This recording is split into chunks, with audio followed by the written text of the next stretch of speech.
मैं एक गहरा कुआं हूं इस जमीन पर, बेशुमार लड़के लड़कियों के लिए कि उनकी प्यास बुझाता रहूं। उसकी बेपनाह रहमत उसी तरह जर्रे जर्रे पर बरसती है जैसे कुआं सबकी प्यास बुझाता है। इतनी सी कहानी है मेरी, ज़ैनुल आबदीन और आशी अम्मा के बेटे की कहानी। उस लड़के की कहानी जो अखबारें बेचकर अपने भाई की मदद करता था। उस शागिर्द की कहानी जिसकी परवरिश शिव सुब्रमण्य अय्यर और अय्यदुराई सोलोमन ने की। उस विद्यार्थी की कहानी जिसे पंडले मास्टर ने तालीम दी, MGK मेनन और प्रोफेसर साराभाई ने इंजीनियर की पहचान दी, जो नाकामियों और मुश्किलों में पलकर साइंसदान बना। और उस रहनुमा की कहानी जिसके साथ चलने वाले बेशुमार काबिल और हुनरमंद लोगों की टीम थी।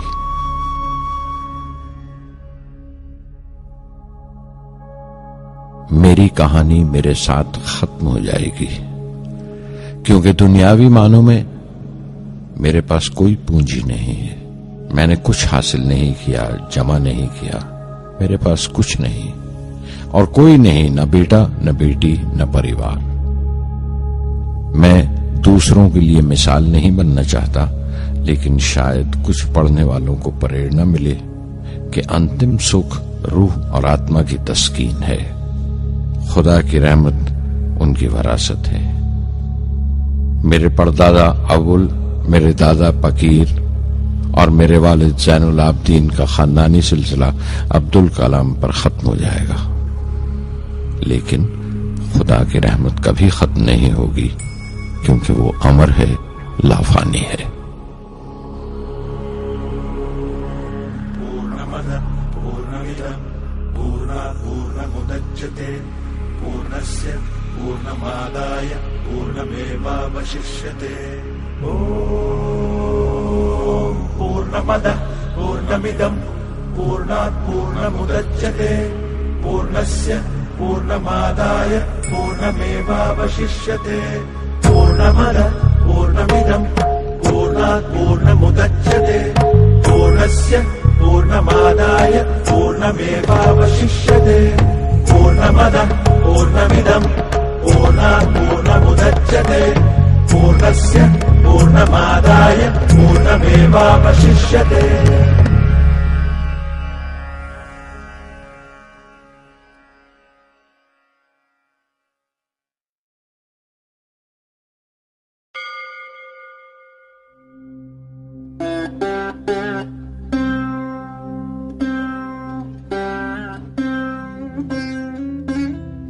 मैं शहर रामेश्वरम के एक मिडिल क्लास तमिल खानदान में पैदा हुआ। मेरे अब्बा ज़ैनुल आबदीन के पास न तालीम थी न दौलत, लेकिन इन मजबूरियों के बावजूद एक दानाई थी उनके पास और हौसला था। और मेरी मां जैसी मददगार थी आशी अम्मा। उनकी कई औलादों में एक मैं भी था, बुलंद कामत माँ बाप का एक छोटे से कद वाला मामूली शक्ल सूरत का लड़का। अपने पुश्तैनी मकान में रहते थे हम, जो कभी 19वीं सदी में बना था। काफी वसी और पक्का मकान था रामेश्वरम की मस्जिद स्ट्रीट में। मेरे अब्बा हर तरह के ऐशो आराम से दूर रहते थे, मगर जरूरियात की तमाम चीजें मुयस्सर थीं। सच तो यह है कि मेरा बचपन बड़ा महफूज था, मादी तौर पर भी और जज्बाती तौर पर भी, मटीरियली एंड इमोशनली।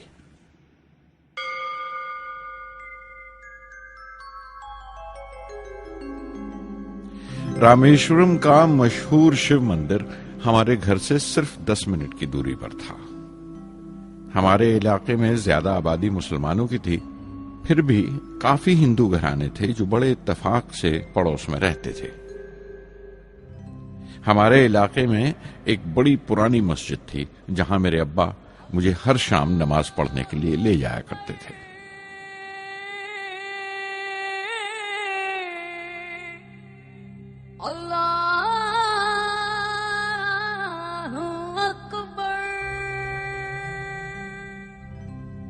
रामेश्वरम मंदिर के बड़े पुरोहित पक्षी लक्ष्मण शास्त्री मेरे अब्बा के पक्के दोस्त थे।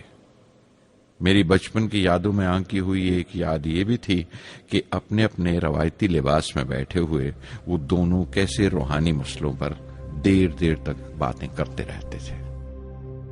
मेरे अब्बा मुश्किल से मुश्किल रूहानी मामलों को भी तमिल की आम जबान में बयान कर लिया करते थे। एक बार मुझसे कहा था, जब आफत आए तो आफत की वजह समझने की कोशिश करो, मुश्किलें हमेशा खुद को परखने का मौका देती हैं।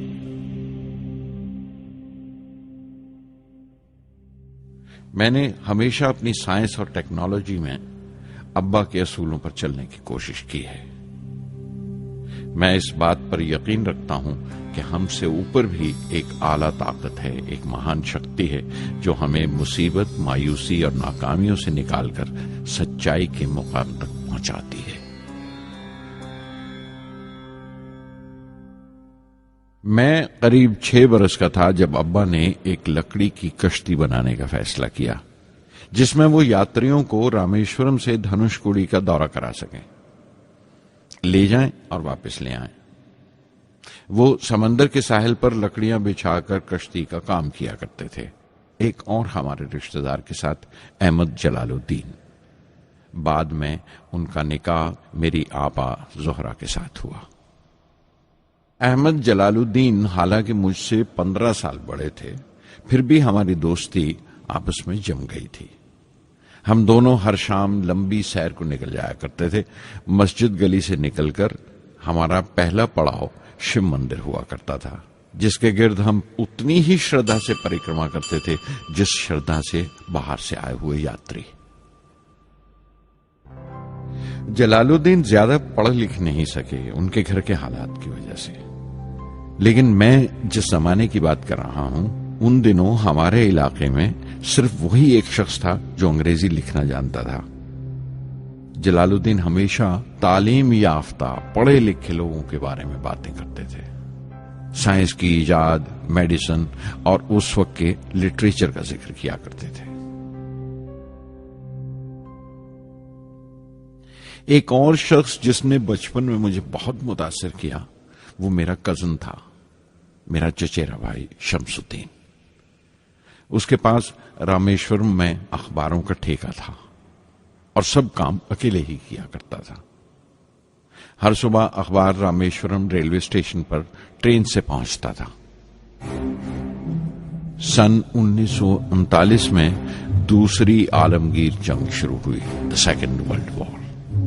उस वक्त मैं 8 साल का था। हिंदुस्तान को इत्तेहादी फौजों के साथ शामिल होना पड़ा और एक इमरजेंसी के हालात पैदा हो गए थे। सबसे पहली दुर्घटना यह हुई कि रामेश्वरम स्टेशन पर आने वाली ट्रेन का रुकना कैंसिल कर दिया गया और अखबारों का गट्ठा अब रामेश्वरम और धनुषकोडी के बीच से गुजरने वाली सड़क पर चलती ट्रेन से फेंक दिया जाता। शमसुद्दीन को मजबूरन एक मददगार रखना पड़ा जो अखबारों के गट्ठे सड़क से जमा कर सके। वो मौका मुझे मिला और शमसुद्दीन मेरी पहली आमदनी की वजह बना। हर बच्चा जो पैदा होता है वो कुछ समाजी और आर्थिक हालात से जरूर असरअंदाज होता है और कुछ अपने जज्बाती माहौल से भी। उसी तरह उसकी तरबियत होती है। मुझे दयानतदारी और सेल्फ डिसिप्लिन अपने अब्बा से विरासत में मिला था और मां से अच्छाई पर यकीन करना और रहमदिली। लेकिन जलालुद्दीन और शमसुद्दीन की सोहबत से जो असर मुझ पर पड़ा, उससे सिर्फ मेरा बचपन ही महज अलग नहीं हुआ, बल्कि आइंदा जिंदगी पर भी उसका बहुत बड़ा असर पड़ा।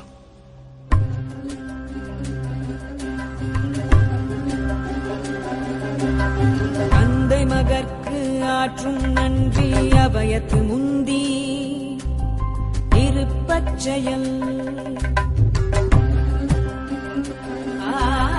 தந்தை மகற்கு ஆற்றும் நன்றி அபயத்து முந்தி இருப்பச்செயல். இருப்பச்செயல். மகன் தந்தைக்கு ஆற்றும் உதவி இவன் தந்தை என்னோற்றான் கொல்.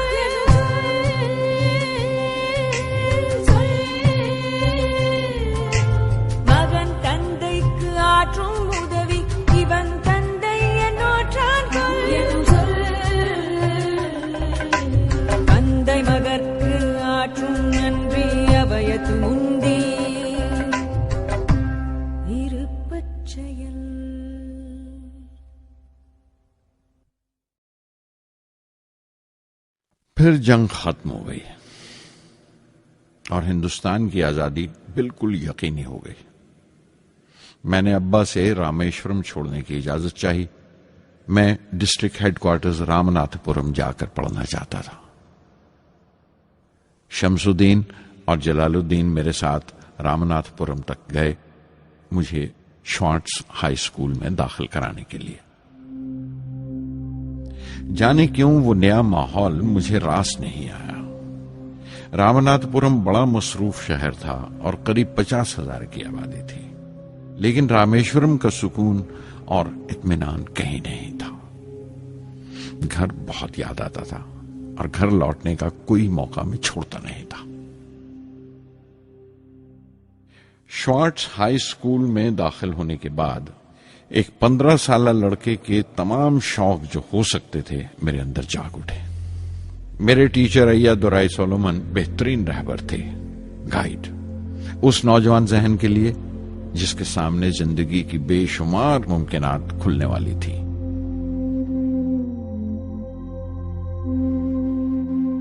रामनाथपुरम के उस अरसे क़याम में उनसे मेरा रिश्ता उस्ताद शागिर्द या गुरु शिष्य से भी आगे निकल गया। अय्यादुराई कहा करते थे, जिंदगी कामयाब होने और नतीजे हासिल करने के लिए 3 ताकतों पर काबू पाना बहुत जरूरी है: ख्वाहिश, यकीन और उम्मीद। अय्यादुराई सोलोमन, जो बाद में रेवरेंड हो गए, कहा करते थे, इससे पहले कि मैं चाहूं कुछ हो जाए, ये जरूरी है कि मेरे अंदर उसकी पूरी शिद्दत से ख्वाहिश हो और यकीन हो कि वो होगा। मैं अपनी जिंदगी से अगर मिसाल दूं तो मुझे बचपन से ही आसमान के इसरार और परिंदों की परवाज हमेशा हैरान करती थी, फैसिनेट करती थी। समंदर में कूंजों और बगलों को ऊंची उड़ाने लगाते देखता था तो उड़ने को जी करता था। मैं एक सादा लोग गांव ही का लड़का तो था, लेकिन मुझे यकीन था कि एक दिन मैं जरूर उन कूंजों की तरह बुलंद उड़ाने लगाऊंगा, बुलंदी पर प्रवास करूंगा। और हकीकत यह है कि रामेश्वरम से उड़ने वाला मैं पहला लड़का था।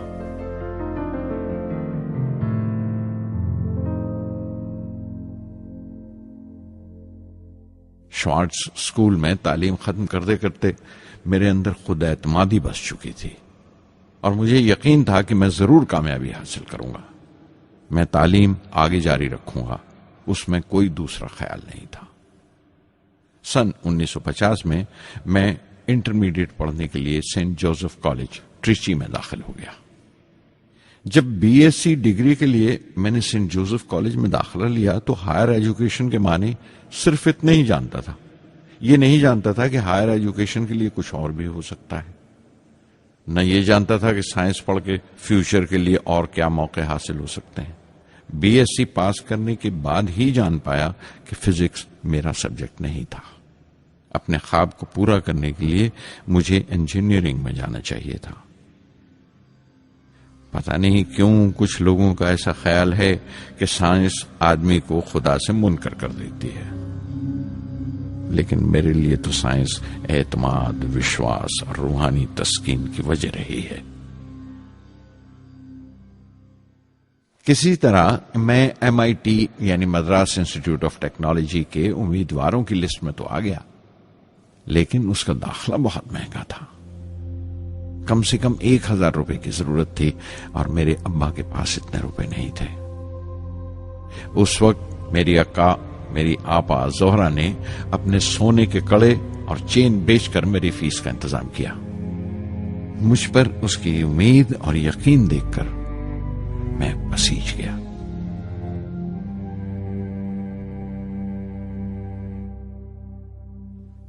MIT में सबसे ज्यादा मजा आया। वहां 2 हवाई जहाज रखे देखकर जो उड़ान से बरी कर दिए गए थे, मुझे उनकी तरफ एक अजीब सा खिंचाव महसूस होता था।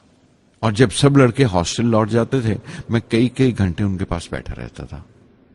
फर्स्ट ईयर मुकम्मल करने के बाद जब मुझे अपने ज्यादा खुसूसी मजमून चुनना थे, यानी अपनी स्पेशल ब्रांच का चुनाव करना था, तो मैंने फॉरेन एरोनॉटिकल इंजीनियरिंग का चुनाव कर लिया। MIT की तालीम के दौरान मुझे 3 टीचर्स ने बहुत मुतासिर किया। प्रोफेसर स्पॉन्डर, प्रोफेसर KAV पंडले, professor Narasimha Rao. Professor Spondar technical aerodynamics सिखाते थे। एरोनॉटिकल इंजीनियरिंग में दाखिले से पहले मैंने उनसे सलाह ली थी। उन्होंने समझाया था कि मुझे मुस्तकबिल का फैसला करने से पहले मुस्तकबिल की मुमकिनात के बारे में नहीं सोचना चाहिए, बल्कि सोचना चाहिए एक अच्छी बुनियाद के लिए और अपने रुझान और इश्तियाक के बारे में कि उसमें कितनी शिद्दत है, मेरे एप्टीट्यूड्स और एस्पिरेशन में कितनी इंटेंसिटी है।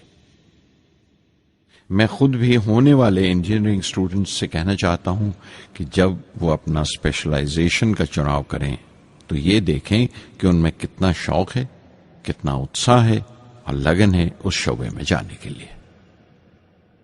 प्रोफेसर KAV पंडले ने मुझे एरोस्ट्रक्चर डिजाइन सिखाया और उसका तज्जिया भी, विश्लेषण, एनालिसिस भी। वो बड़े खुशदिल और दोस्त टीचर थे और हर साल कोई ना कोई नया तरीका, नया नजरिया लेकर आते थे कोर्स में। प्रोफेसर नरसिंह राव मैथमेटिशियन थे। वो एरोडायनेमिक्स की थ्योरी सिखाया करते थे। उनकी क्लास में दाखिल होकर मुझे मैथमेटिकल फिजिक्स बाकी तमाम सब्जेक्ट से ज्यादा अच्छा लगने लगा। साध संगी हरि हरि नाम चित्तारा चित्तारा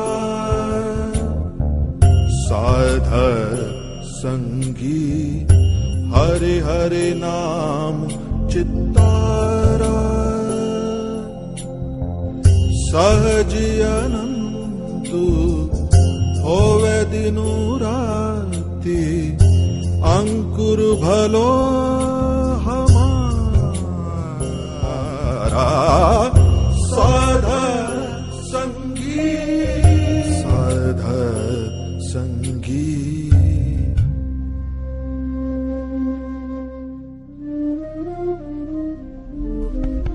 गुरुपुरा भेटियो बड़ भागी गुरुपुरा भेटियो बड़ भागी जाको अंतु न पारावारा अंतु न पारावारा नानक सरनी गही स्वामी की पुनः पुनः नमस्कार साध संगी साध संगी।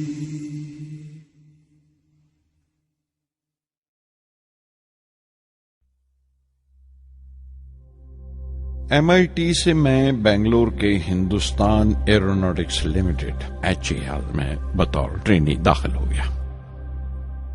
HAL से जब मैं एरोनॉटिकल इंजीनियरिंग ग्रेजुएट बनकर निकला तो जिंदगी ने 2 मौके मेरे सामने खड़े कर दिए और दोनों मेरी परवाज के देरीना ख्वाब पूरे कर सकते थे। एक मौका था एयरफोर्स का, दूसरा मिनिस्ट्री ऑफ डिफेंस में directorate of technical development and production का। मैंने दोनों में अर्जी भेज दी और बैक वक्त दोनों से इंटरव्यू का बुलावा आ गया। एयरफोर्स के लिए मुझे देहरादून बुलाया गया था और डिफेंस के लिए दिल्ली। मेरे दोनों मुकाम 2000 किलोमीटर के फासले पर थे।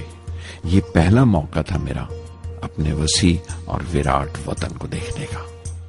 खिड़की पर बैठा मैं इस देश की सरजमीन को पांव तले से बहता हुआ देख रहा था।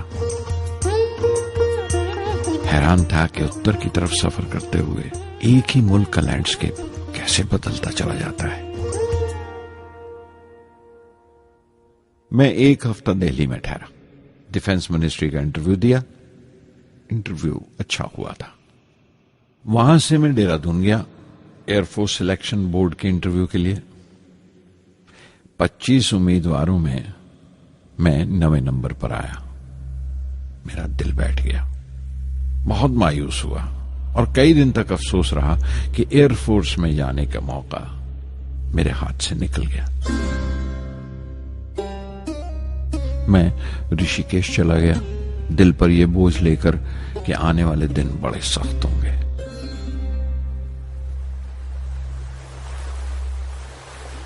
गंगा में स्नान किया और फिर चलता हुआ पास की पहाड़ी पर शिवानंद आश्रम तक पहुंच गया। स्वामी शिवानंद से भेंट हुई। देखने में बिल्कुल गौतम बुद्ध लगते थे, सफेद दूधिया धोती और पांव में लकड़ी की खड़ाऊ। उनकी बच्चों सी मासूम मुस्कान और सादा दिली देखकर बहुत प्रभावित हुआ मैंने बताया उन्हें कैसे मैं इंडियन एयरफोर्स में भर्ती होने से रह गया और मेरी कितनी शदीद ख्वाहिश थी आसमानों में उड़ने की, परवास करने की। वो मुस्कुरा दिए और बोले, ख्वाहिश अगर दिलो जान से निकली हो, वो पवित्र हो और उसमें शिद्दत हो, तो उसमें कमाल की एक इलेक्ट्रोमैग्नेटिक एनर्जी होती है, एक बरकी मकनातीसी ताकत होती है।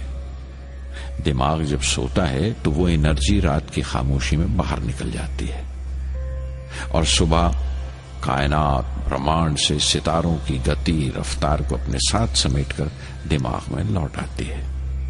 इसीलिए जो सोचा है उसकी सृष्टि अवश्य है, वो तख्लीक होगा। तुम विश्वास करो इस अजली बंधन पर, इस वचन पर कि सूरज फिर लौटेगा, बाहर फिर से आएगी। मैं दिल्ली लौट आया, डिफेंस से अपना इंटरव्यू का नतीजा दरियाफ्त किया। जवाब में मुझे अपॉइंटमेंट लेटर थमा दिया गया और अगले दिन से सीनियर साइंटिफिक असिस्टेंट मुकर्रर कर दिया गया, 250 रुपए की माहाना तनख्वाह पर। 3 साल गुजर गए। उन्हीं दिनों बेंगलोर में एरोनॉटिकल डेवलपमेंट एस्टेब्लिशमेंट ADE का एक नया महकमा खुला और मुझे वहां पोस्ट कर दिया गया। बेंगलोर कानपुर से बिल्कुल मुख्तलिफ शहर था। मैं अपने डायरेक्टोरेट की पोस्टिंग का पहला साल वहां गुजार चुका था। दरअसल हमारे देश में ये एक अजीब तरीका है, एक अजीब सा ढंग है अपने लोगों को हद दर्जा तक निचोड़ लेने का, जो हमारे लोगों को इंतहा पसंद बना देता है। शायद इसलिए कि सदियों इस देश ने गैर मुल्की तहजीबों के जख्म भी खाए हैं और उन्हें अपने दामन में जगह भी दी है। अलग अलग हुक्मरानों से वफा करते करते हम अपनी हैसियत, अपनी यकताई खो बैठे हैं। बल्कि हमने एक और ही किस्म की खूबी पैदा कर ली है कि एक ही वक्त में रहम दिल भी हैं और बेरहम भी, हसास भी हैं और बेहिस भी। जितने गहरे हैं उतने ही सतही। ऊपर से देखो तो हम बड़े खुश रंग और खूबरू नजर आते हैं, लेकिन कोई गौर से देखे तो अपने हुक्मरानों की एक बेढब नकल से ज्यादा कुछ नहीं है।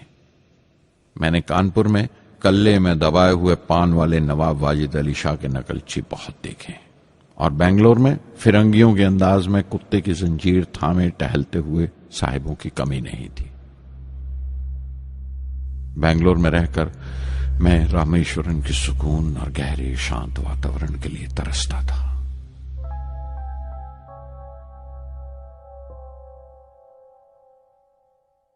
पहले साल तो ADE में कोई ज्यादा काम नहीं था।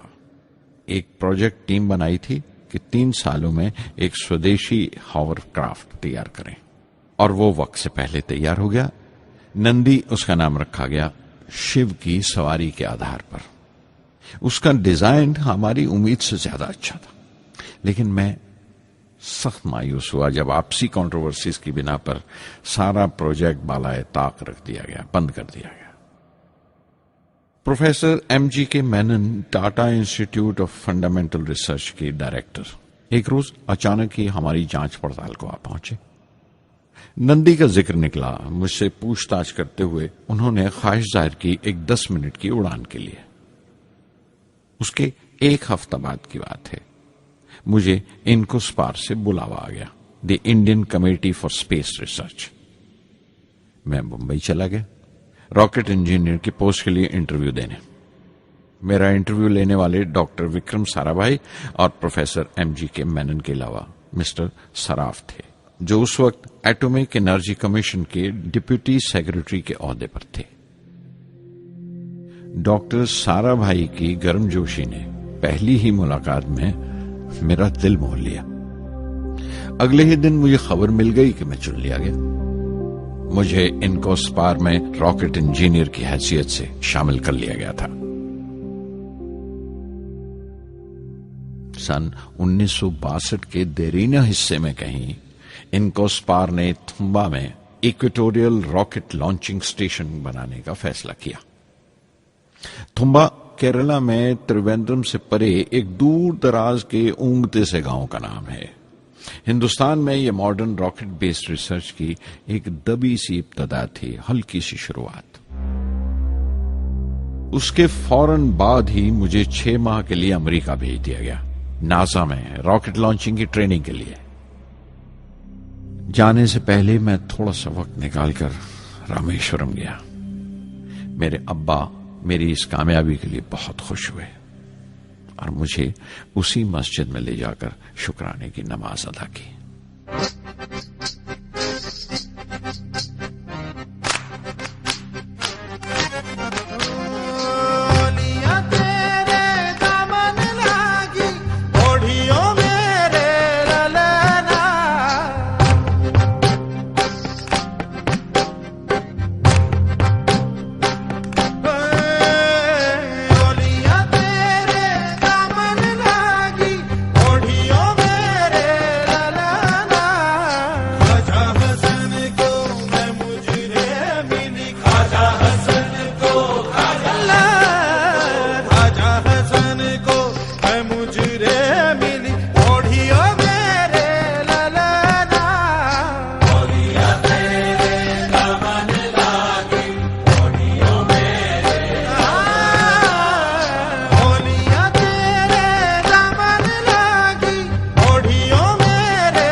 NASA Langley research centre Virginia में मैंने अपने काम की शुरुआत की। बाद में Goddard space flight centre Maryland चला गया। मैं अपना इंप्रेशंस अमेरिकन्स के बारे में बेंजामिन फ्रैंकलिन के इस जुमले से बयान कर सकता हूं, जिन बातों से तकलीफ होती है उनसे तालीम भी मिलती है। हिंदुस्तानी तंजीमों में, यहां की ऑर्गेनाइजेशंस में एक बड़ी मुश्किल है। जो ऊपर हैं वो बड़े मगरूर हैं, अपने से छोटों की, जूनियर्स और सबऑर्डिनेट्स की राय लेना अपनी हतक समझते हैं। कोई शख्स भी अपनी खूबी दिखा नहीं सकता अगर आप उसे मलामत ही करते रहें।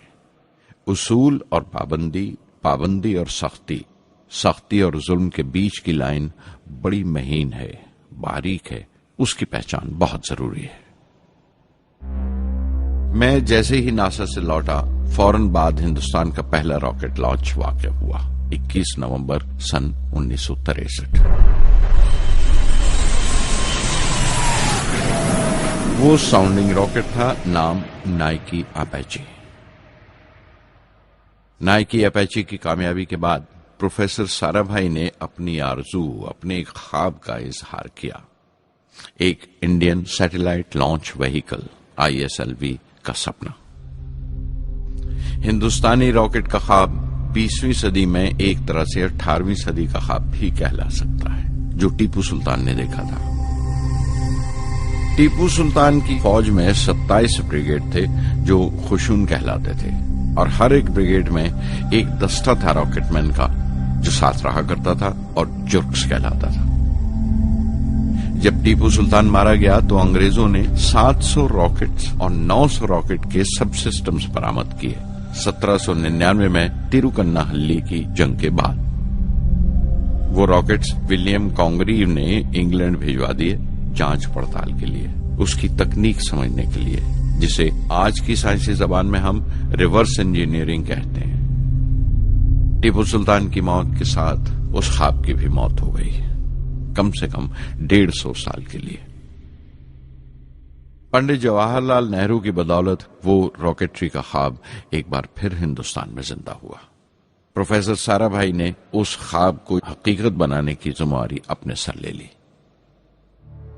बहुत से तंग नजर लोगों को एतराज था इस बात पर कि इस मुल्क में जहां लोगों को 2 वक्त की रोटी नसीब नहीं होती, वहां इन स्पेस उड़ानों को, इन खलाई तहरीकों को क्यों तरजीह दी जा रही है। लेकिन प्रधानमंत्री पंडित नेहरू और प्रोफेसर साराभाई के नजरिए में किसी किस्म का मुबालगा नहीं था।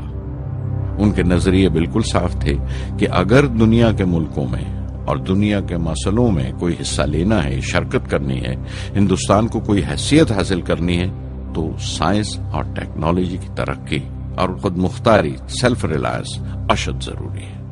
और उनका मकसद ताकत का मुजाहिरा हरगिज नहीं था। सहज पके सो मीठा होए। थुम्बा में 2 रॉकेट सहज पके मगर कामयाब हुए, एक रोहिणी, दूसरा मेनका। अगला साल लगा ही था जब प्रोफेसर साराभाई ने मुझे दिल्ली बुला भेजा। एक मीटिंग थी और मीटिंग में ग्रुप कैप्टन वीएस नारायणन से मेरा तारुफ कराया गया, जो एयर हेडक्वार्टर्स से थे। प्रोफेसर साराभाई ने रेटो तैयार करने का इरादा जाहिर किया, rocket assisted take off system, एक मिलिट्री एयरक्राफ्ट जो रॉकेट की मदद से उड़ाया जा सके बड़ी छोटी सी जगह में। शाम तक यह खबर भी आम हो गई कि हिंदुस्तान एक खुद साख्ता मिलिट्री एयरक्राफ्ट तैयार कर रहा है और मैं उस प्रोजेक्ट का मुख्तार हूं, जिम्मेदार हूं। मैं कई तरह के जज्बात से भर गया, खुश भी था, शुक्रगुजार भी, खुशकिस्मत भी, और एक एहसास हुआ तकमील का, फुलफिलमेंट का। 19वीं सदी के एक शायर की ये सतरें बहुत याद आई। हर दिन के लिए तैयार रहो, हर दिन को एक तरह ही मिलो। जब ओखली हो बर्दाश्त करो, जब दस्ता हो तो वार करो।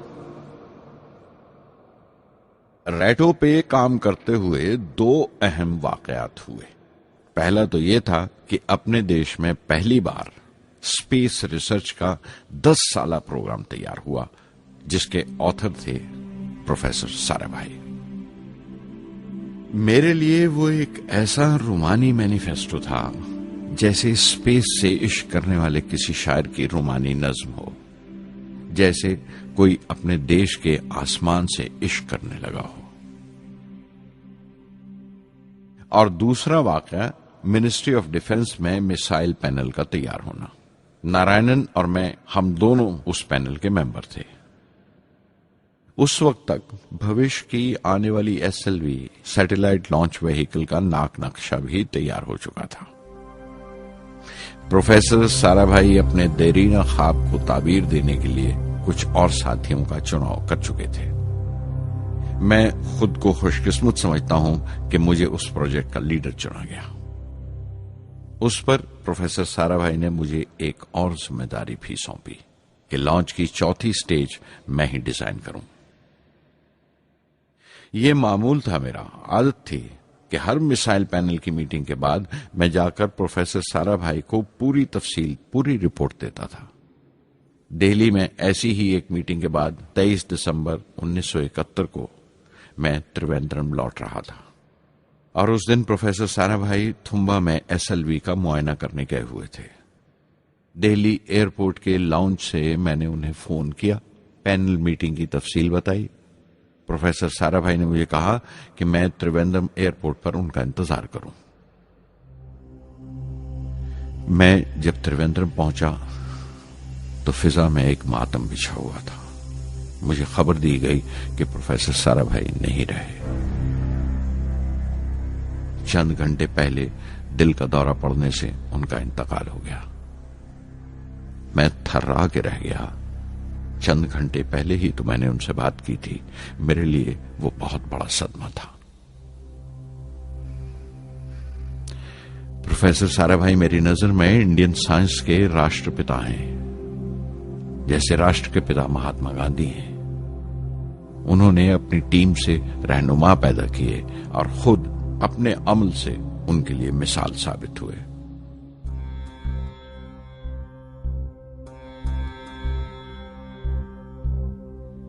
నానాటి బతుకు నాటకము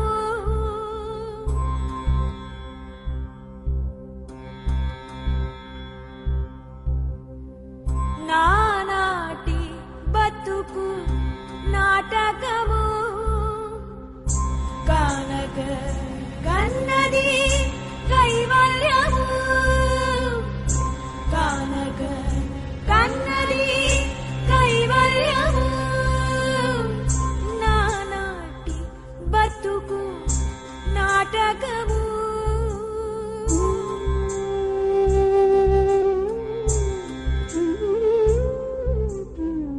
తెగదు పాపము తీరదు పుణ్యము నగి నగి కాలము నాటకము తెగదు పాపము తీరదు పుణ్యము నగి నగి కాలము నాటకము యగువన శ్రీ వెంకటేశ్వరుడేకే యగువన శ్రీ వెంకటేశ్వరుడేకే గగనము నీతిది కైవల్యము గగనము నీతిది కైవల్యము కైవల్యము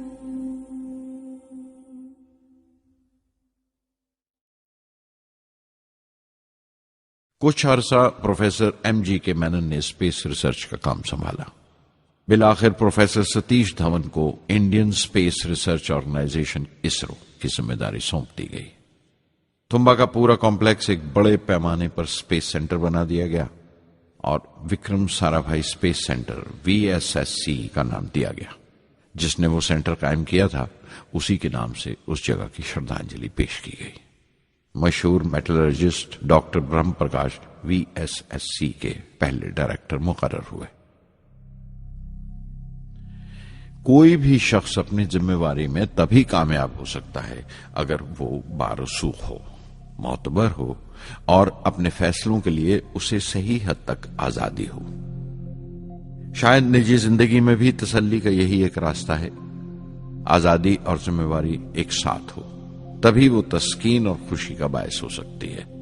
और जाती आजादी हासिल करने के लिए मैं 2 रास्ते तजवीज कर सकता था जो मैंने इख्तियार किए। पहला तो यह कि अपनी तालीम और तरबियत को बढ़ावा दो। इल्म, नॉलेज बड़ा कारआमद हथियार है, बहुत काम आता है। इल्म जितना ज्यादा होगा उतनी ज्यादा आजादी के हकदार होगे। इल्म वो पूंजी है जो कोई छीन नहीं सकता। टीम की रहनुमाई तभी मुमकिन है अगर आपकी जानकारी मुकम्मल हो, अप टू डेट हो। कामयाब रहनुमा बनने के लिए जरूरी है कि दिन का काम जब खत्म हो आप पिछले काम का जायजा लें, अगले दिन के काम की तैयारी करें। दूसरा तरीका यह है कि अपने काम को अपना फख्र समझें, गर्व समझें और जरूरी है कि अपने अंदर की शक्ति की सही जानकारी हो। जो करो उस पर यकीन रखो या जिस पर यकीन हो वही करो, वरना दूसरों के ईमान का शिकार बनते रहोगे। SLV प्रोजेक्ट के पहले 3 सालों में साइंस के बहुत से नए नए इसरार खुले और आहिस्ता आहिस्ता साइंस और टेक्नोलॉजी का फर्क समझ आने लगा। रिसर्च और अमल, डेवलपमेंट का फासला पता चलने लगा। किसी भी इजाद में गलतियां होना लाजमी है, लेकिन हर गलती कामयाबी की तरफ एक और कदम उठाती है, एक और सीढ़ी बन जाती है। किसी भी तख्लीक की तरह SLV-3 की तख्लीक भी कई दर्दनाक लम्हों से गुजरी। एक रोज जब मैं और मेरे तमाम साथी अपने कामों में पूरी तरह डूबे हुए थे, मेरे घर से एक मौत की इत्तला पहुंची। मेरे दोस्त और हमदर्द मेरे बहनोई जलालुद्दीन का इंतकाल हो गया था। कुछ देर के लिए तो मैं सुन्न होकर रह गया, मेरी आंखों में अंधेरा छा गया। थोड़ी देर बाद जब अपने चौगिरदे का एहसास हुआ तो महसूस किया जैसे मेरी हस्ती का एक हिस्सा मर गया था। रात की रात बसों में सफर करता हुआ अगली सुबह मैं रामेश्वरम पहुंचा। जोहरा को क्या तसल्ली देता और क्या सब्र देता अपनी भांजी महबूबा को, जो रो रो कर हलकान हो रही थी। मेरी आंखों के सोते पहले ही सूख चुके थे।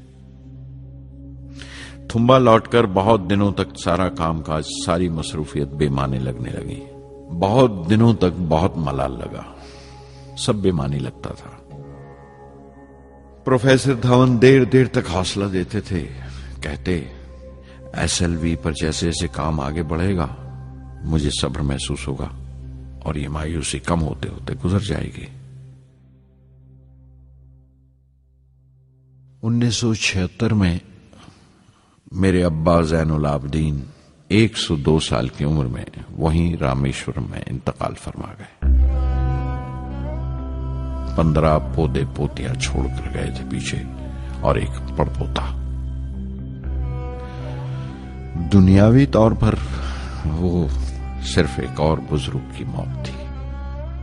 कोई बड़ा मातम नहीं हुआ, झंडा नहीं उतारा गया, न अखबारों ने स्याह हाशिए दिए, न सियासतदान थे वो, न विद्वान कोई, न कोई बड़े सरमायादार। एक सीधे सादे इंसान थे, फरिश्ता सिफत। और हर उस बात की वजह थे जो दानाई और पारसाई की राह दिखाती है।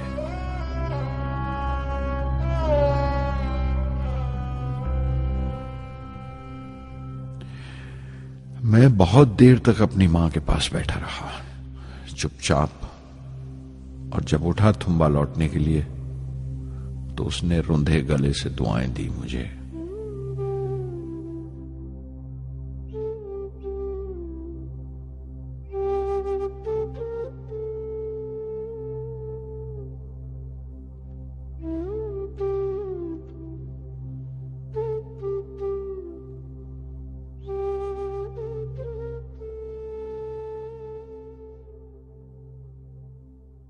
SLV-3 अपोजी रॉकेट जो फ्रांस से उड़ाई जाने वाली थी, अचानक कुछ मुश्किलों का शिकार हो गई। मुझे फौरन फ्रांस जाना पड़ा। मैं रवाना होने ही वाला था कि मेरी मां की मौत की खबर पहुंची। यके बाद दीगरे 3 मौतें हो गई मेरे घर में। उस वक्त मुझे अपने काम में पूरे ध्यान की जरूरत थी। 100% लगन से काम करने की ख्वाहिश किसी और लगन की गुंजाइश नहीं छोड़ती। मुकम्मल नीति और पूरी लगन से SLV-3 का ख्वाब 1979 के दरमियान में जाकर पूरा हुआ। हमने SLV-3 की परवाज का दिन 10 अगस्त 1979 तय किया था। 23 मीटर लंबा 4 स्टेजेस का ये रॉकेट 17 टन का वजन लेकर 7:58 पर बड़ी कजदाई से उड़ा और खला की तरफ रवाना हुआ।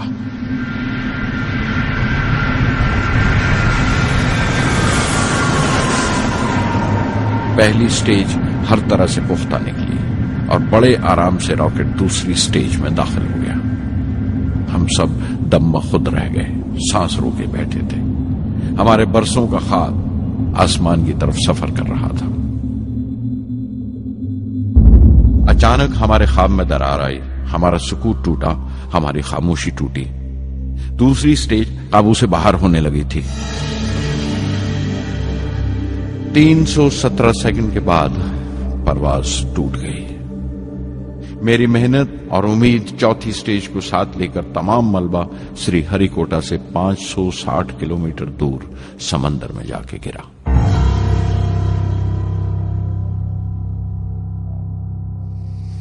इस हादसे से हम सबको सख्त सदमा पहुंचा। मैं गम और गुस्से से भर गया, नुचड़ गया, बिल्कुल जिस्मानी तौर पर भी और जहनी तौर पर भी। मैं सीधा अपने कमरे में गया और बिस्तर में धंस गया। मैंने अपने कंधे पर एक दिलासे का हाथ महसूस किया तो आंख खोली। दोपहर ढल चुकी थी, शाम करीब थी। डॉक्टर ब्रह्म प्रकाश मेरे सराहने बैठे थे। उनकी इस हमदर्दी ने छू लिया मुझे। मैं उदास था, मायूस था, लेकिन अकेला नहीं।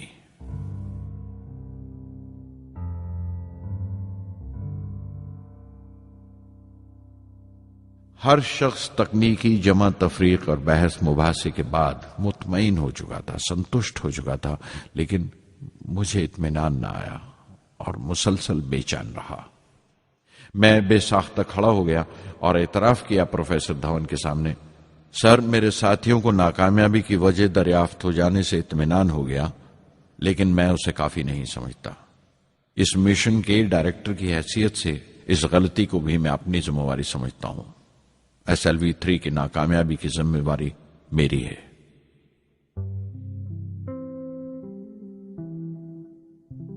साइंस का काम कमाल दर्जा उत्साह भी देता है, खुशी भी और उतनी ही गहरी मायूसी भी।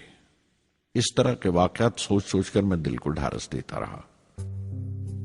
यह ख्याल कि इंसान चांद पर उतर सकता है, सबसे पहले एक रूसी साइंटिस्ट ने सोचा था।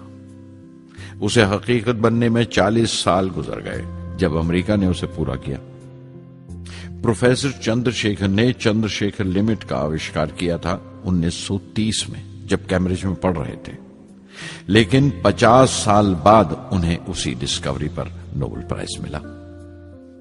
वॉन ब्रॉन अपनी सैटर्न लॉन्च व्हीकल से आदमी को चांद पर उतारने से पहले कितनी सारी नाकामियों से गुजरे होंगे।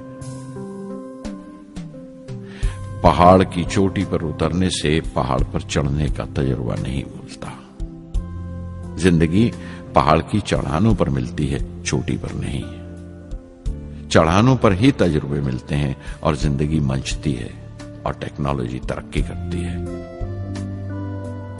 चोटी पर पहुंचने की कोशिश ही में चढ़ानों का इल्म हासिल होता है। मैं एक एक कदम चलता रहा, चढ़ता रहा चोटी की तरफ।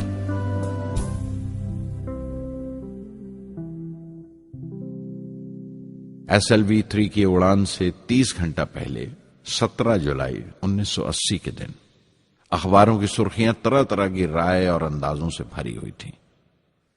ज्यादातर रिपोर्टर्स ने पहली SLV की उड़ान याद दिलाई थी कि किस तरह वो रॉकेट फेल हो गया था और उसका मलबा समंदर में जाकर गिरा था।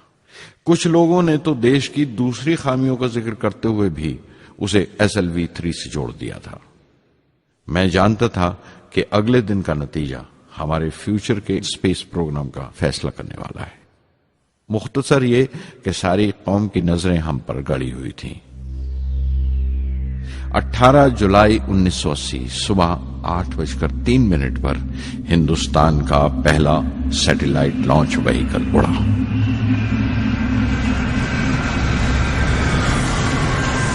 मैंने रोहिणी सैटेलाइट का तमाम डेटा कंप्यूटर पर जांचा।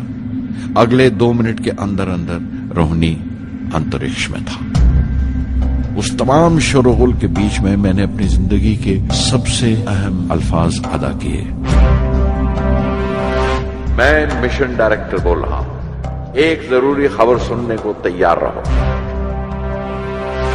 चौथी स्टेज कामयाबी के साथ रोहिणी सैटेलाइट को लेकर अंतरिक्ष में दाखिल कर रही है। मैं ब्लॉक से बाहर आया तो मेरे साथियों ने मुझे कंधों पर उठा लिया और नारे लगाते हुए जुलूस निकाला। सारी कौम में एक जोश की लहर दौड़ गई। हिंदुस्तान उन चंद कौमों में शामिल हो गया था जिनके पास सैटेलाइट लॉन्च की काबिलियत थी। हमारी कौम का एक ख्वाब पूरा हुआ था और हमारे इतिहास का एक नया बाब खुला, एक नया चैप्टर। प्रधानमंत्री इंदिरा गांधी ने मुबारकबाद का तार भेजा और सबसे ज्यादा हिंदुस्तान के साइंसदान खुश थे कि ये पूरी कोशिश स्वदेशी थी, हमारी अपनी थी। मैं कुछ मिले जुले जज्बात से गुजर रहा था। मैं खुश था कि पिछली 2 दहाइयों से जिस कोशिश में था बिलाखिर उसमें कामयाब हुआ, लेकिन उदास था जिन लोगों की बदौलत में यहां पहुंचा था वो लोग मेरे साथ नहीं थे। मेरे अब्बा, मेरे बहनोई जलालुद्दीन और प्रोफेसर साराभाई। SLV-3 की कामयाबी के महीने भर के अंदर ही प्रोफेसर धवन का फोन आया एक दिन और दिल्ली बुलाया प्रधानमंत्री से मिलने के लिए। मेरी एक छोटी सी उलझन थी कपड़ों को लेकर। हमेशा से बड़े आमियाना से कपड़े पहनता हूं और पांव में चप्पल या स्लीपर कह लो। प्रधानमंत्री को मिलने जैसा वो लिबास नहीं था, मेरे लिए नहीं, उनके एहतराम के लिए। सुना तो प्रोफेसर धवन बोले, कपड़ों की फिक्र मत करो, तुमने जो शानदार कामयाबी पहन रखी है वो काफी है। रिपब्लिक डे 1981 मेरे लिए एक बड़ी खुशखबरी लेकर आया कि मुझे पद्म भूषण से नवाजा गया है। मैंने अपने कमरे को बिस्मिल्लाह खां की शहनाई से भर लिया। शहनाई की गूंज मुझे कहीं और ही ले गई। मैं रामेश्वरम पहुंच गया, मां के गले लगा। अब्बा ने मेरे बालों को उंगलियों से सहलाया और मेरा दोस्त, मेरा रफीक जलालुद्दीन मस्जिद गली में जमा हुए लोगों में मेरे इनाम का ऐलान कर रहा था। मेरी बहन जोहरा ने मीठा बनाया घर में। पक्षी लक्ष्मण शास्त्री ने मेरे माथे पर तिलक लगाया। फादर सोलोमन ने मेरे हाथ में सलीब देकर दुआ पढ़ी और प्रोफेसर सारा भाई को देखा। उनके चेहरे पर मुस्कुराहट थी, फख्र था। जो पौधा वो लगाकर गए थे अब पूरा पेड़ बन चुका था, जिसके फल हिंदुस्तान की आवाम तक पहुंच रहे थे।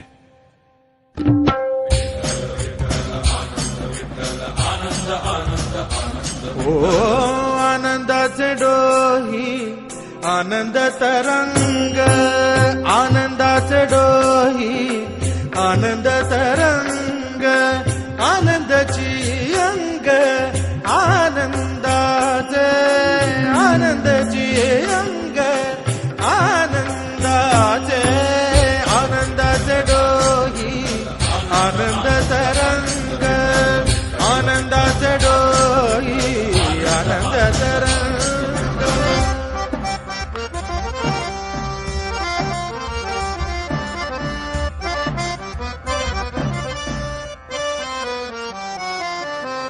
गर्भाचे आवडी मातेचा डोहळा, तेथीचा जिव्हाळा येथे बिंबे। गर्भाचे आवडी मातेचा डोहळा, तेथीचा जिव्हाळा तेथे बिंबे। तुका म्हणे तैसा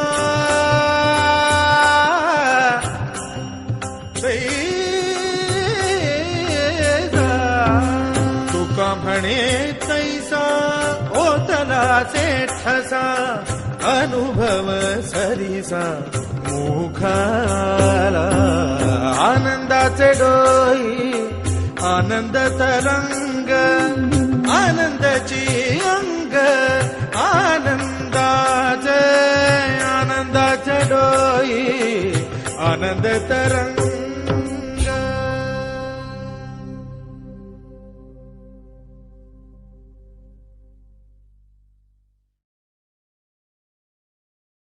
पहली जून 1982 मैंने defence research and development laboratory DRDL की जिम्मेवारी संभाल ली। उस वक्त के defence minister Shri R Venkataraman ने जब मशवरा दिया कि बजाय दर्जा बदर्जा मिसाइल तैयार करने के हमें मुकम्मल अपनी मिसाइल तैयार करने का प्रोग्राम बनाना चाहिए, तो हमें अपने कानों पर यकीन नहीं आया और देखते देखते ही वो प्रोजेक्ट एक मुकम्मल मिसाइल का प्रोग्राम बन गया, जिसके नतीजे आइंदा बहुत दूर तक पहुंचे। हर एक प्रोजेक्ट का नाम हिंदुस्तान की खुद मुख्तारी, सेल्फ रिलायंस का सबूत था। सरफेस टू सरफेस मिसाइल का नाम पृथ्वी रखा गया। टैक्टिकल कोर व्हीकल को त्रिशूल का नाम दिया गया। Surface to air defence system Akash कहलाया। एंटी टैंक मिसाइल प्रोजेक्ट को नाग के नाम से पुकारा गया और मेरे देरीना ख्वाब रेक्स को यानी re entry experiment launch vehicle को मैंने अग्नि का नाम दिया। मिसाइल टेक्नोलॉजी का हुनर दुनिया की कुछ चुनी हुई कौमों के पास ही था। वो बड़े ताज्जुब से हमारी तरफ देख रहे थे कि हम क्या करने जा रहे हैं और कैसे करेंगे। हम एक मीटिंग में बैठे हुए अपने मकसद को पूरा करने के लिए 1984 की निशानदेही कर रहे थे। जब डॉक्टर ब्रह्म प्रकाश की मौत की खबर आई। मेरे लिए वो एक और सदमा था। पहली SLV की नाकामी के वक्त जिस तरह उन्होंने ढारस दी थी मुझे, वो याद करके मैं और ज्यादा गमगीन हो गया।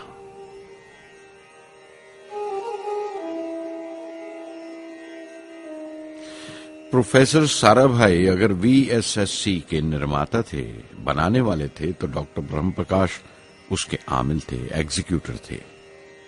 उनकी विनम्रता ने मुझे बड़ी हद तक नरम कर दिया और मैंने अपनी तुंद मिजाजी पर काफी काबू कर लिया।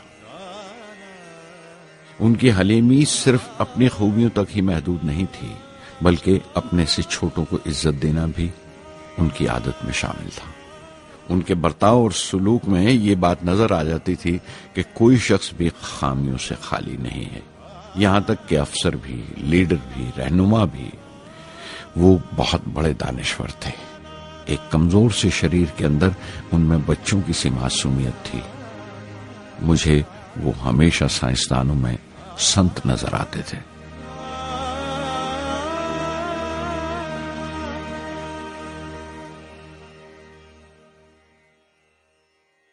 पृथ्वी का काम अपनी तकमील को पहुंच रहा था जब हम 1988 में दाखिल हुए। 25 फरवरी 1988 सुबह 11:23 पर पृथ्वी की पहली परवाज वाक़ हुई। हमारे मुल्क में वो एक ऐतिहासिक मौका था। पृथ्वी सिर्फ एक सरफेस टू सरफेस मिसाइल ही नहीं, बल्कि आइंदा आने वाली तमाम किस्म की मिसाइल का बुनियादी नक्शा भी था। फ्यूचर का मॉड्यूल था वो। पृथ्वी ने हमारे आस पड़ोस के मुल्कों को दहला दिया। मगरबी यानी वेस्टर्न मुल्कों को पहले तो हैरत हुई, फिर गुस्से का इजहार किया और पाबंदी लगा दी इंडिया के लिए कि वो ऐसी कोई चीज बाहर के मुल्कों से न खरीद सकें जो उनके मिसाइल प्रोग्राम में इस्तेमाल हो सकती हो या काम आ सकती हो। मिसाइल की इजाद में हिंदुस्तान की खुद मुख्तारी ने दुनिया के तमाम तरक्की याफ्ता मुल्कों को परेशान कर दिया। अग्नि की टीम में 500 से ज्यादा साइंसदान शामिल थे। अग्नि की परवाज 20 अप्रैल 1999 तय पाई थी। लॉन्च की तमाम तैयारियां मुकम्मल हो चुकी थीं और हिफाजत के लिए यह फैसला किया गया था कि लॉन्च के वक्त आसपास के तमाम गांव खाली करा दिए जाएं। अखबारात और दूसरी मीडिया ने इस बात को बहुत उछाला। 20 अप्रैल पहुंचते पहुंचते तमाम मुल्क की नजरें हम पर टिकी हुई थीं।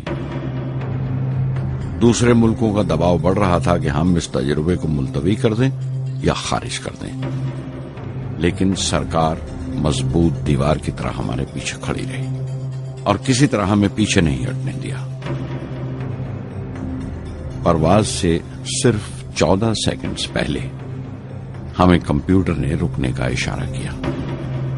किसी एक पुर्जे में कोई खामी थी, वो फौरन ठीक कर दी गई, लेकिन उसी वक्त डाउन रेंज स्टेशन ने रुकने का हुक्म दिया। चंद सेकंड्स में कई रुकावटें सामने आ गईं और परवाज मुलतवी कर दी गई। अखबारात ने आस्तीनें चढ़ा ली। हर बयान ने अपनी अपनी तरह की वजूहात निकाल ली। कार्टूनिस्ट सुधीर दार ने एक कार्टून शाया किया जिसमें एक खरीदार कुछ सामान दुकानदार को वापस करते हुए कह रहा था, अग्नि की तरह वो भी नहीं चली। एक कार्टून में दिखाया गया कि साइंसदान कह रहा है, सब ठीक था, स्विच बटन नहीं चला। हिंदुस्तान टाइम्स के कार्टून में एक नेता रिपोर्टर को समझा रहा है, डरने की कोई बात नहीं, ये बड़ी अमन पसंद अहिंसावाद की मिसाइल है, इससे कोई मरेगा नहीं। करीब 10 रोज दिन रात काम चला मिसाइल की दुरुस्ती पर और आखिरकार साइंसदानों ने एक नई तारीख तय की अग्नि की परवाज के लिए। मगर फिर वही हुआ। 10 सेकंड पहले कंप्यूटर ने रुकावट का इशारा किया। पता चला एक पुर्जा काम नहीं कर रहा है। परवाज फिर मुलतवी कर दी गई। ऐसी बात किसी भी साइंसी तजुर्बे में हो जाना आम बात है।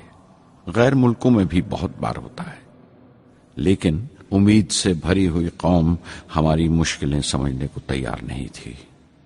हिंदू अखबार में केशव का एक कार्टून छपा जिसमें एक देहाती कुछ नोट गिनते हुए कह रहा था, मिसाइल के वक्त गांव से हट जाने का मुआवजा मिला है। 2-4 बार और ये तजुर्बा मुलतवी हुआ तो मैं पक्का घर बनवा लूंगा। अमोल बटर वालों ने अपने होर्डिंग पर लिखा, अग्नि को ईंधन के लिए हमारे बटर की जरूरत है। अग्नि की मुरम्मत का काम जारी रहा। आखिरकार एक बार फिर 22 मई की तारीख अग्नि की परवाज के लिए तय पाई। उसकी पिछली रात doctor Arunachalam, general KN Singh और मैं डिफेंस मिनिस्टर KC पंत के साथ चहलकदमी कर रहे थे।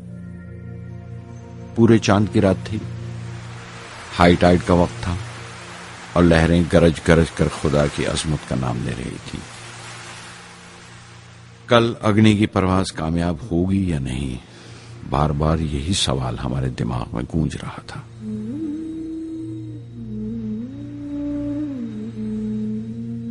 डिफेंस मिनिस्टर ने एक लंबी खामोशी को तोड़ते हुए पूछा, कलाम, कल अग्नि की कामयाबी मनाने के लिए क्या चाहते हो तुम? मैं क्या चाहता था? क्या था जो नहीं था मेरे पास?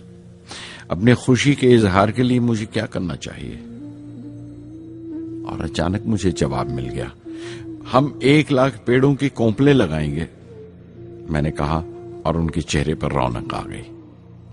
तुम अपनी अग्नि के लिए धरती मां का आशीर्वाद चाहते हो, बोले। कल यही होगा, उन्होंने पेशेंगोई की।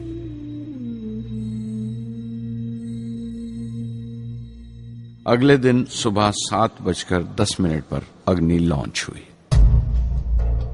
कदम कदम से ही निकला। मिसाइल ने जैसे टेक्स्ट बुक याद कर लिया हो, जैसे सबक याद कर लिया था। हर सवाल का सही जवाब मिल रहा था। लगता था एक लंबे खौफनाक ख्वाब के बाद एक खूबसूरत सुबह ने आंख खोली है। 5 साल की मुशक्कत के बाद हम इस लॉन्च पैड पर पहुंचे थे। इसके पीछे 5 लंबे सालों की नाकामयाबी, कोशिशें और इम्तिहान खड़े थे। इस कोशिश को रोक देने के लिए हिंदुस्तान ने हर तरह के दबाव बर्दाश्त किए थे, लेकिन हमने कर दिखाया जो करना था।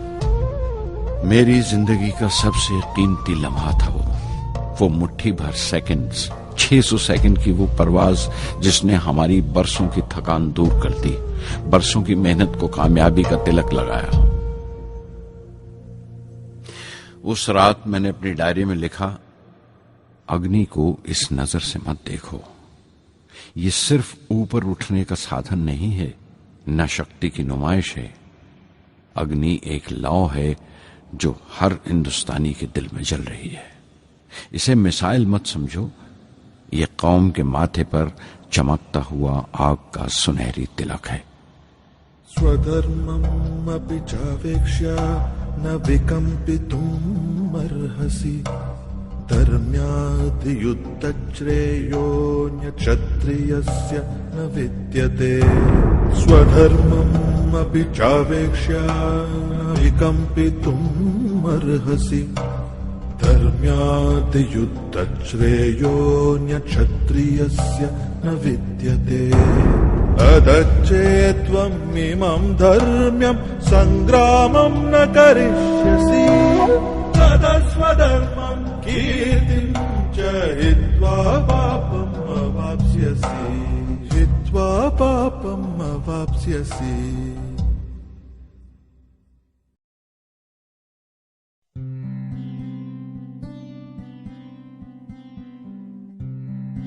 ,1990 के रिपब्लिक डे पर देश ने मिसाइल प्रोग्राम की कामयाबी का जश्न मनाया। मुझे पद्म विभूषण से नवाजा गया और डॉक्टर अरुणाचलम को भी।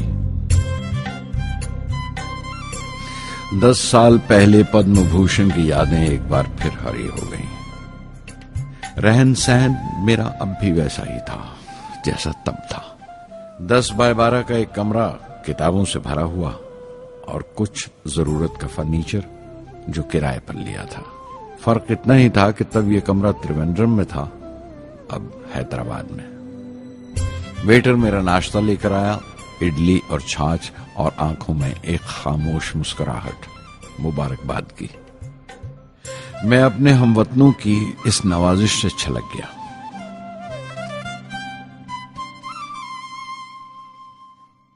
मैं जानता हूं कि बहुत से साइंसदान और इंजीनियर मौका मिलते ही वतन छोड़ जाते हैं, दूसरे मुल्कों में चले जाते हैं ज्यादा रुपया कमाने के लिए, ज्यादा आमदनी के लिए। लेकिन ये आदर, मोहब्बत और इज्जत क्या कमा सकते हैं जो उन्हें अपने वतन से मिलती है। 15 अक्टूबर 1991 में 60 साल का हो गया। मुझे अपने रिटायरमेंट का इंतजार था। चाहता था कि गरीब बच्चों के लिए एक स्कूल खोलूं। ये वो दिन थे जब मैंने सोचा कि अपनी जिंदगी के तजुर्बे, मुशाहिदे और वो तमाम बातें कलमबंद करूं जो दूसरों के काम आ सकें। एक तरह से अपनी स्वाने उम्री लिखूं, अपनी जीवनी। मेरे ख्याल में मेरे वतन के नौजवानों को एक साफ नजरिए और दिशा की जरूरत है। तभी ये इरादा किया कि मैं उन तमाम लोगों का जिक्र करूं जिनकी बदौलत मैं ये बन सका जो मैं हूं। मकसद ये नहीं था कि मैं कुछ बड़े बड़े लोगों के नाम लूं, बल्कि ये कि कोई शख्स कितना भी छोटा क्यों ना हो, उसे हौसला नहीं छोड़ना चाहिए। मसले, मुश्किलें जिंदगी का हिस्सा हैं और तकलीफें कामयाबी की सच्चाइयां हैं। जैसा कहा है किसी ने, खुदा ने यह वादा नहीं किया कि आसमान हमेशा नीला ही रहेगा, जिंदगी भर फूलों से भरी राहें मिलेंगी। खुदा ने यह वादा नहीं किया कि सूरज है तो बादल नहीं होंगे, खुशी है तो गम नहीं, सुकून है तो दर्द नहीं होगा। मुझे ऐसा कोई गुरूर नहीं कि मेरी जिंदगी सबके लिए एक मिसाल बनेगी, मगर यह हो सकता है कि कोई मायूस बच्चा किसी गुमनाम सी जगह पर जो समाज के किसी माजूर हिस्से से ताल्लुक रखता हो, ये पढ़े और उसे चैन मिले, ये पढ़े और उसकी उम्मीद रोशन हो जाए। हो सकता है ये कुछ बच्चों को नाउमीदी से बाहर ले आए और जिसे वो मजबूरी समझते हैं वो मजबूरी ना लगे। उन्हें यकीन रहे कि वो जहां भी हैं खुदा उनके साथ है। काश हर हिंदुस्तानी के दिल में जलती हुई लौ को पर लग जाए और उस लौ की परवाज से सारा आसमान रोशन हो जाए।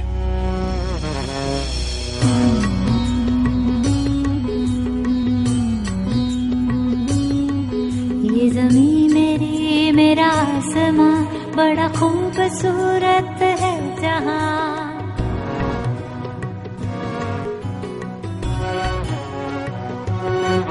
ये ज़मीं मेरी, मेरा आसमां, बड़ा खूबसूरत है जहां। मेरी जिंदगी परवाज़ है, वो फिजा मेरी, मैं उड़ूं जहां। मेरी जिंदगी परवाज़ है, वो फिजा मेरी, मैं उड़ूं जहां। ये ज़मीं मेरी, मेरा आसमां, बड़ा खूबसूरत है जहां। कभी धूप लेप के आसमां हमने सुनहरी कर दिया।